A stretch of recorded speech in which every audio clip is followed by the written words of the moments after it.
G'day guys, Ronnie Dale, Four Wheeling Australia. In this video, purely for those who own a stock four-wheel drive or have just bought a brand new four-wheel drive. With all these COVID restrictions and travel restrictions, everyone's buying four-wheel drives. So every single tip in this video is directed to keep your vehicle safe, so you know what to bring, you know what to do, top 3 things to avoid, and the only #1 mod you should consider from the get-go, but it's not necessary. Let's get into all of that so you guys can arm yourselves with some great knowledge and some great advice and get out there and have fun, because that's what it's all about.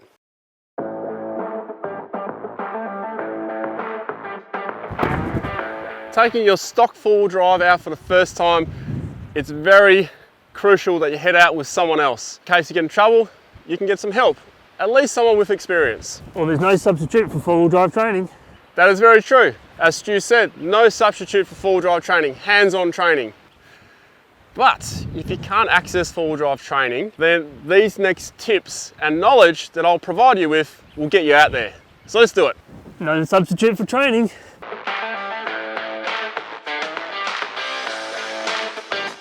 So you got your stock four-wheel drive. My situation right here now too. You want to go off-roading. The first thing you need to know is how to use the four-wheel drive system. What I would suggest is you read your user manual first. But if you're like me and you don't do that, you'll head out, you'll try and work it out yourself.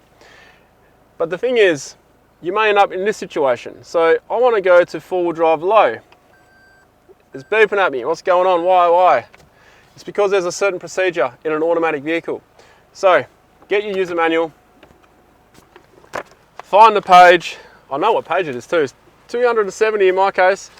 And it instructs me to take the gears to neutral, and then I can go from 4 high to 4 low. Now we're in 4 low. When you go to 4 low, it'll turn off stability control, it'll turn off traction control, and it may also turn your parking sensors off if you have that. This vehicle has parking sensors, it doesn't turn it off in low range. I still have to physically turn it off. It's going to annoy you if you don't turn it off, because you're going to get all this beeping, you're going to think you're going to hit something. It's just a proximity alert. On a manual vehicle, manual transmission vehicle, it is probably the easiest vehicle to get into four-wheel drive. In an automatic like this one, I have to go back to neutral, stop the vehicle, take it out of four-wheel drive low. That's just the way it is. So read your user manual, because every single vehicle is different. Very important. Hey, by the way, some vehicles have locking manual hubs on the outside, like my Land Cruiser. That's different again. Read your user manual. It's your best friend.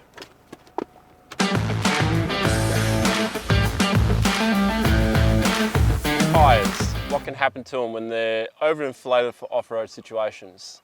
This is simulating a highway tyre at 40 psi. Okay, it's too much air. You encounter a stick, there it goes. That's what's going to happen to a highway terrain in stakey country. So know your limitations of your tyres. If you take these off-road through something like the Holland track, like we have here, you will stake a tyre. Every single tag along we do, even all terrains we stake. Highway terrains do not belong on those kind of tracks. Look, going on the beach with these tyres that I have here, highway terrains, fine. Going down gravel roads, fine. This is also why we lower our tyre pressure. And I'll show you what happens with lower tyre pressure. It's deflated. It can tolerate more of this, as you can see here, but eventually it will go because it's a highway terrain. Here's our mud terrain. It has stronger sidewalls, it has more plies in it. Most mud terrains will have like 10 ply, even all terrains, 9 ply, 10 ply, maybe even more in some cases. The highway tyres on my vehicle right here, they're about 7 ply, which isn't too bad actually for a highway terrain. Okay, so this is a mud terrain. And again, know your limitations. So look, even a mud terrain at full pressure is still going to pop at some point because there's too much pressure in it. That's why we lower our tyres. This one's being pretty persistent. There you go. 14 psi now, and this is what we'd use on the beach quite regularly. We have now lowered our psi and we have our mud terrain back on. And we're now going to go through stakey country. I'm not saying it'll be impenetrable, but it'll be a lot less likely to pop, as you can see here. Even a balloon can demonstrate how vital and how crucial tyre pressures are when you go off-road. You can see the balloon deforming around the stick, and that's exactly what your tyres will do. When it hits something, it'll mould itself around it. It won't try and keep its shape, because when your tyre tries to keep its shape, that's when it's going to go pop.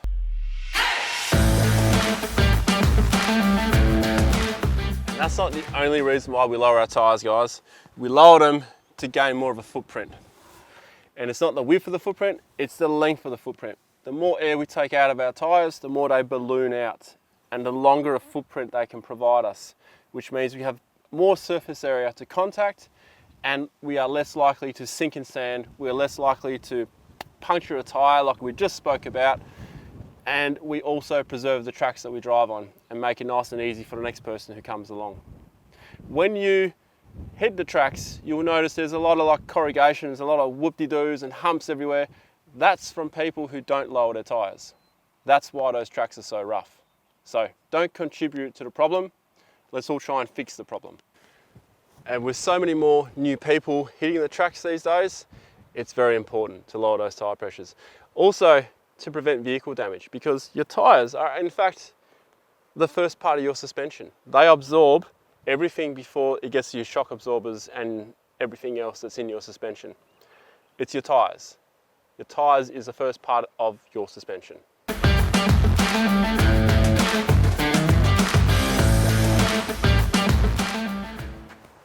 This vehicle is new, it is stock.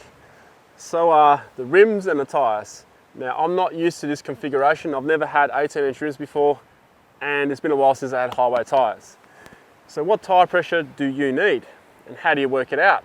It's a very good question. Even I had to experiment with this to try and work it out, but I started at 20, and we have found today from testing this vehicle out that 18 PSI seemed to be pretty good on this sand, which is a bit loose in some areas, but 18 PSI was all right. So you may wonder, what tyre pressure should you start at? Get yourself a deflator first, and look, if you don't have one, that's fine. Use a stick, but make sure you at least get one of those little tyre gauge indicators, just a $2 one from any auto shop will have one, just so you know what tyre pressure you're at. And you can always lower them with one of these, a stick. There's plenty of them around.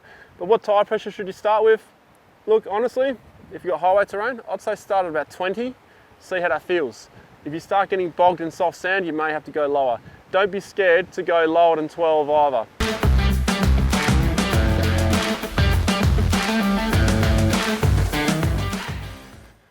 Knowing the capabilities of your four-wheel drive in stock form. This is quite simple, really. Follow me here. We have the approach angle, which is here. We have the ramp over angle. And at the back, finally, we have the departure angle.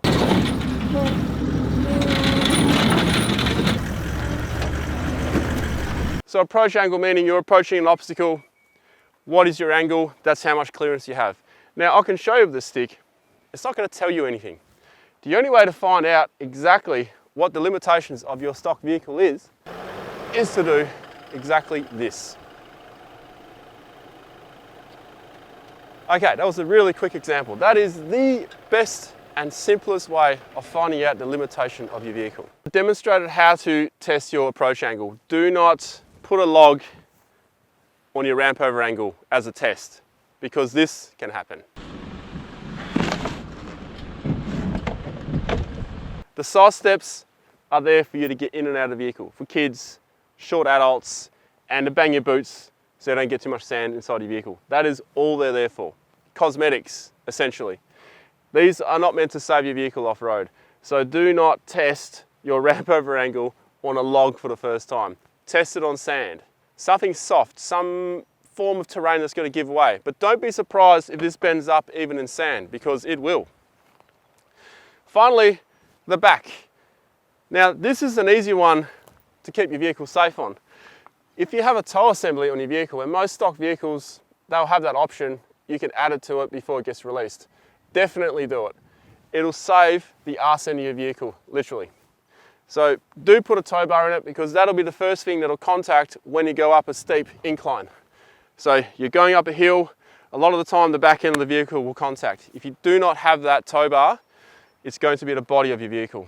Now with all the angles of your vehicle, it's all about gaining confidence.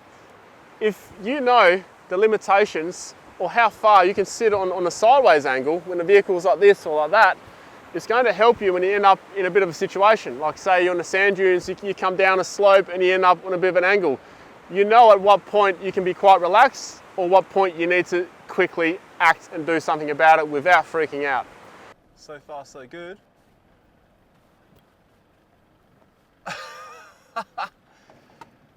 Holy moly! So it's all about just gradually driving around and working out and learning how your vehicle behaves.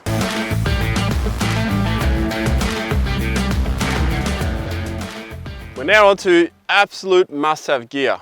And here's the thing, there's only two things you absolutely must have, because the rest of the stuff you can get away with when you're traveling with other people.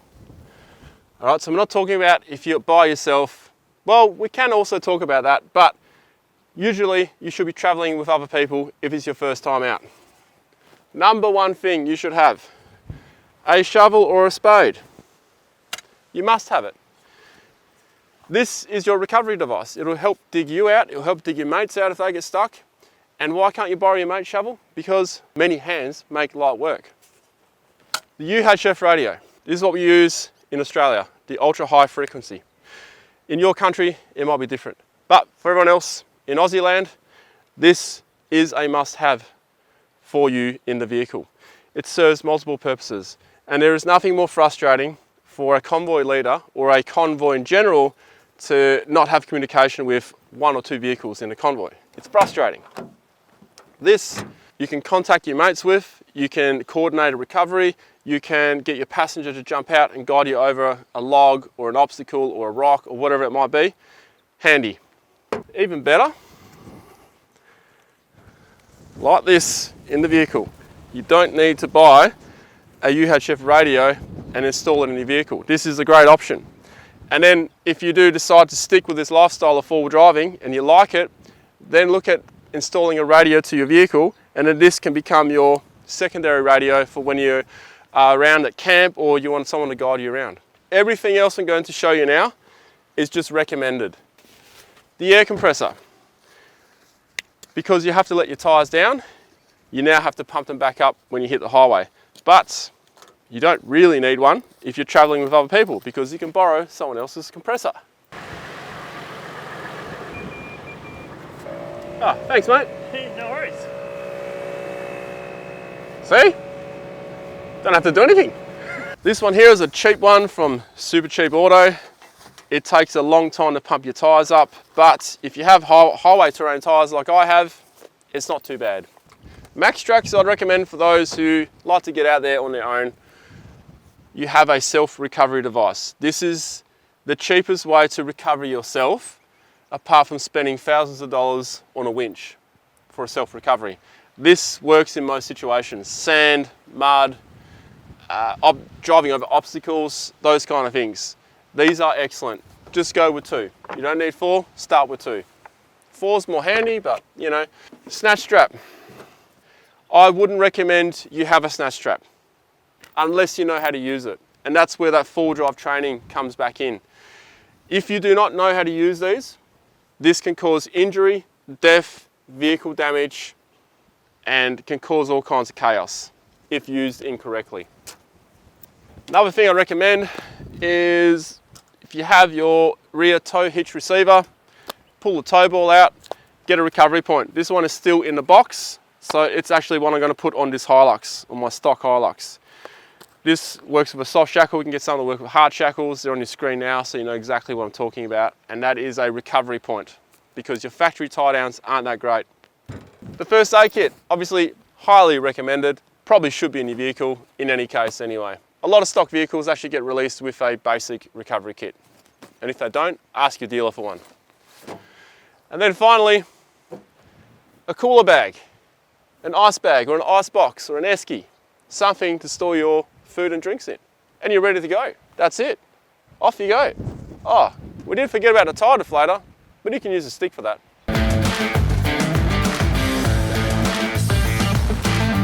We're looking at mods.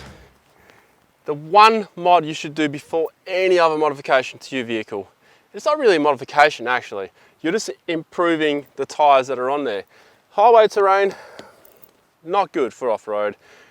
Go for all-terrain or mud terrain. That is the one mod you should be looking at. Now you don't have to do it because, as we discussed earlier, you can still go off-road on sand and stuff like that, but you just got to take more care. But if you are going to change anything and spend some money, the tyres should be the first thing you do. 18-inch rims and down are okay for full driving, but if you have 19-inch rims, please do yourself a favour, sell the 19-inch rims, use that money to buy 18 or 17-inch rims, whatever can fit on your vehicle that's smaller. You can use the cash you get from your 19-inch rims and buy a nice tyre and rim combo, all-terrain tyres or mud terrain. Beauty, eh?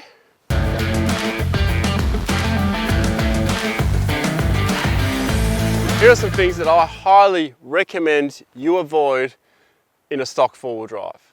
The first one being river crossings. Any water that is deeper than the rim of your tyre, not the whole tyre, just the rim of your tyre, don't even think about it. Because you don't have a snorkel, your air intake could be in a vulnerable position. You got stock tyres, highway tyres, they may not have very good grip. You have low clearance, you can't see what's underneath the water most of the time, especially if it's murky, you could get stuck. Not only that, your differentials, your front and rear and gearbox, they're all vulnerable as well for water ingest, especially if they're hot, they'll suck in water through the breathers. Now, your stock breathers on a full drive, they only sit that much higher or maybe even sit flush with your differentials, which means if the water goes over the breather, it's going to suck in water. You got water mixing with oil, it's going to result in rust. It's going to result in a horrible maintenance bill later on, and possibly even a horrible surprise out in the middle of nowhere. The other thing I would avoid as well is remote travel. Yes, I can make up for the distance by just putting jerry cans and storage and just throwing everything in the back of the ute or the wagon, whatever it is you might have, but I don't think the vehicle is prepared for outback proper remote travel where there's no help, because you have highway tyres, you have low clearance, you don't have driving lights that are any good for off-road situations, and you also don't have a bull bar. You have a plastic bumper on the front. You hit one kangaroo, you're done. That's it. One kangaroo at 110 kilometers per hour, your vehicle is pretty much cactus. Radiator or intercooler is right at the front here. Nothing is protected. So I would not go remote travel with a stock vehicle, like proper remote travel. The third and final thing I would not do in a stock four-wheel drive is head up to those gnarly, rutted, muddy hills, especially in winter. Look, rutted hills are fine if it's dry because you have traction. Even highway terrain tyres can manage it with a good driver. But if there's any slight chance of it raining while you're out there, just don't go there, because it doesn't take much rain to make those hills slippery. Even with good big mud terrain tyres, on a V8 Cruiser or a Patrol or, you know, like a proper full drive, the vehicles are still going to slide around. Yes, these do have the advantage of being light because they're stock, but those tyres are not meant for mud. A mud tyre can clog up. An all-terrain tyre clogs up quite easy actually.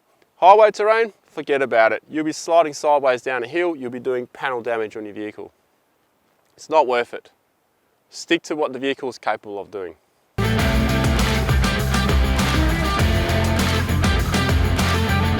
One last tip, where do you go? If you have access to a place like this, being White Gum Farm near you, it's perfect. It's got all the obstacles from easy to medium to difficult to extreme, so you can come here, pick and choose and try it out. There are so many places you could take your vehicle. You could take it out to the hills, you could take it out to the beach, you could take it out to some sand dunes.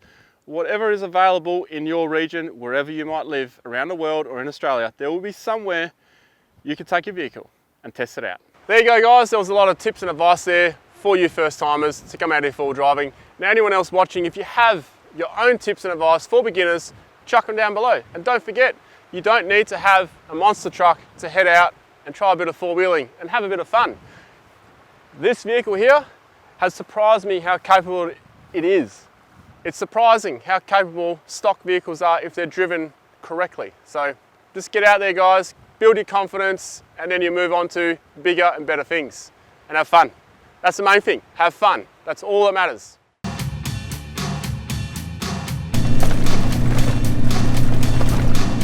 We have the momentum. It goes pretty good.